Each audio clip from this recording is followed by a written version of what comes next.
Importance مسلم ہے اسلام میں ہمیں اللہ کے نبی کی سنت کو جاننے کا، علم حاصل کرنے کا جنرلی جو حکم ہے اللہ کے نبی کی طرف سے صلی اللہ علیہ وسلم، طلب العلم فریضۃ علی کل مسلم، علم حاصل کرنا جو ہے ہر مسلمان مرد اور عورت پر فرض ہے۔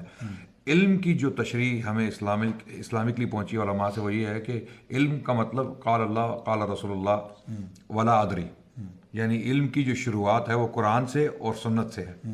تو سنت کو جانے بغیر ہم اللہ کے نبی سے محبت کا دعویٰ جو صحیح طریقے میں صحیح معنوں میں نہیں کر سکتے۔ اس کی وجہ یہ کہ آپ کسی سے محبت کا جب دعویٰ کرتے ہیں اور جب آپ سے اس کے بارے میں پوچھا جائے کہ ان کی پسندیدہ چیزیں کون سی ہیں، وہ کیسے کپڑے پہنتے تھے، وہ مسکراتے کس طرح تھے، وہ کس طرح چلتے تھے، ان کا سلوک اپنی بیویوں کے ساتھ کس طرح تھا، جب انہوں نے جنگیں لڑیں تو کس طرح لڑیں، کیوں لڑیں، کیا وجوہات تھیں، یہ سب چیزیں جب تک آپ کو پتہ نہیں ہوگی تو آپ محبت کا دعویٰ صحیح معنوں میں کس طرح کر سکتے ہیں؟ یا تو آپ کا دعویٰ جو ہے وہ حقیقت پر مبنی نہیں ہے، یا شاید آپ جانتے ہیں اللہ کے نبی کے بارے میں سب کچھ۔ اگر آپ اللہ کے نبی کے بارے میں سب کچھ جانتے ہیں اور اس کے باوجود آپ ان کی پیروی، ان کی اتباع نہیں کرتے تو آپ بد نصیب ہیں۔ اور افسوس سے یہ کہنا پڑتا ہے کہ مسلمانوں کی اکثریت اللہ کے نبی کی سنت سے ناواقف ہے اور اللہ کے نبی کی سیرت سے ناواقف ہے۔ ہمارے جو بچے ہیں آج کل ینگسٹرز جو ہیں، اگر آپ ان سے فٹ بالرز کے بارے میں پوچھیں گے تو آپ کو اس کا پورا شجرہ نسب جو ہے نکال کے بتا دیں گے کہ اس کی کون سی گرل فرینڈ تھی، کہاں شادی ہوئی، اس نے کہاں پر کک ماری، کہاں پہ گول کیا اور کون سا گول اس کا سب سے بہترین گول ہے۔ اسی طرح آپ ایکٹرز کے بارے میں پوچھیں گے، وہ بتا دیں گے آپ کو کہ کون سی فلم کب آئی اور تفصیلات سب معلوم ہوں۔ لیکن جب اللہ کے نبی کی سیرت کے بارے میں کوئی سوال کیا جائے گا تو وہ سوچ میں پڑ جائیں گے۔ یہ ہمارا سب سے بڑا المیہ ہے۔ ہم ایک سویلائزیشنل کرائسس کا شکار ہیں، تہذیبی بحران کا شکار ہیں، اور اس تہذیبی بحران میں ہم کنفیوزڈ ہیں۔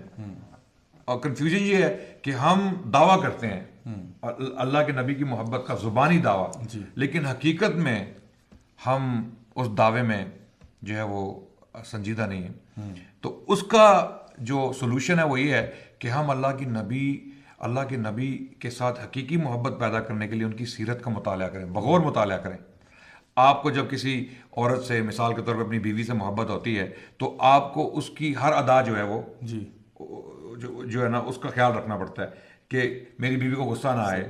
ذرا بھائی مسکرا رہے ہیں، کوئی وجہ ہے جس کی وجہ سے آپ مسکرا، کچھ تو ہے جس کی پردہ داری ہے، خوف سے نا بندی کو مسکرا دیں گے، کچھ سوچ آ گئی تھی ان کے ذہن میں۔ تو اپنی بیوی جو ہے وہ آپ اس کی ہر جو ہے اس کے احساس کا یا اس کی جو ہے اس کی خوشی کا خیال رکھتے ہیں کہ وہ کہیں مجھ سے غصے میں نہ ہو، مجھ سے تنگ نہ ہو۔ کوشش کرتا ہے انسان کہ اس کی ہر ادا کو پہچانے، اس کو جانے اور اس کی شخصیت کا مطالعہ کریں۔ اللہ کے نبی تو ہماری بیویوں سے بھی زیادہ عزیز ہے، ہونے چاہیے۔ جس طرح شیخ نے فرمایا کہ ایمان کی تکمیل کی جو شرط ہے وہ اللہ کی نبی کی محبت ہے، اور اللہ کے نبی نے صلی اللہ علیہ وسلم جو اس حدیث میں انہوں نے فرمایا کہ تم اس وقت تک ایمان نہیں لا سکتے جب تک میں تمہارے ماں باپ، بچوں اور پوری انسانیت سے زیادہ تمہارے لیے محبوب نہ ہو جاؤں۔ اب انسان سب سے زیادہ محبت یا تو اپنی اولاد سے کرتا ہے یا اپنے ماں باپ سے کرتا ہے، اور ممکن ہے کہ کسی اور سے بھی محبت کرے ان سے زیادہ۔ ان کو بھی اللہ کے نبی نے رول آؤٹ کر دیا کہ کوئی بھی ہو انسانیت میں، اگر تمہیں ان سے زیادہ محبت ہے مجھ سے تو تمہارا ایمان کامل نہیں ہے۔ یہ تو اب سمجھ آ گئی۔ اب ایمان کی شرط ہے کہ اللہ کے نبی سے محبت کرو، اس کے لیے ہمیں ان کو جاننا پڑے گا۔ جاننے کے لیے سیرت کی کتابیں موجود ہیں، ان کا مطالعہ کرنا چاہیے۔ بہت ساری سیرت کی کتابیں ہیں، بہت کچھ لکھا جا چکا ہے۔ 2-4 کتابوں کا میں ذکر کرتا چلوں۔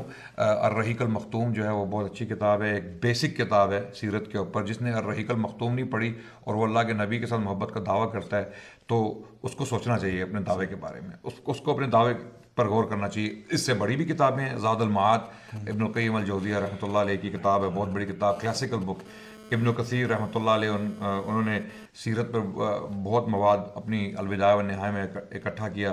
اس کے علاوہ جو اگر آپ بعد کی جو ہے سیرتیں پڑھنا چاہتے ہیں، قاضی سلمان منصور پوری کی جو سیرت رحمۃ اللہ عالمین ہے وہ بہترین کتاب ہے۔ اس میں قاضی صاحب نے بہت سارا مواد جو ہے وہ ایک بڑے یونیک طریقے سے اکٹھا کیا، اور بہت سارے اچھے آرگیومنٹس، بہت سارے اچھے پہلو، یعنی ایسے پہلو کہ جو پچھلے علماء نے جن پر قلم نہیں اٹھایا، ایسے پہلو بھی انہوں نے پیش کیے اس کتاب میں.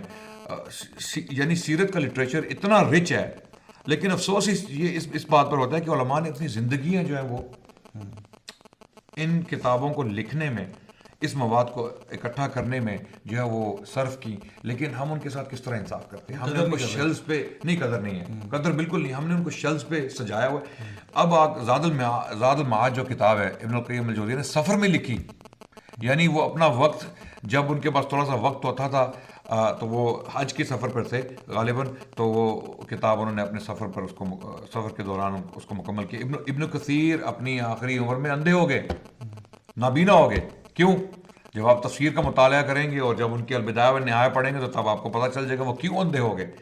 اتنی انفارمیشن ایک آدمی کے لیے اکٹھی کرنا، اتنے اقوال اور اتنی روایات اور آثار ایک جگہ پر اکٹھا کرنا کوئی آسان کام نہیں ہے.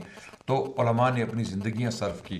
ہمیں چاہیے کہ ہم ان کے لیے صدقہ جاریہ بنیں، ان کتابوں کو پڑھیں اور پھر ان کو پڑھائیں، اور سیرت کے جو پہلو ہیں ان کو عام کریں.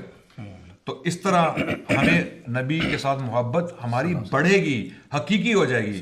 ابھی مجازی ہے، ابھی خیالی ہے، ہم خیال کرتے ہیں، ہمارا ایک گمان ہے، دعویٰ نہیں، گمان ہے کہ ہمیں محبت ہے اللہ کے نبی صلی اللہ علیہ وسلم سے. لیکن جب ہم ان کے بارے میں پڑھیں گے، علم حاصل کریں گے، بخاری شریف کی کچھ آپ کتابیں پڑھنے شروع کی، اللہ کے نبی سے وہ محبت پیدا ہوگی جو شاید آپ کو پوری زندگی نہ ہوئی ہو.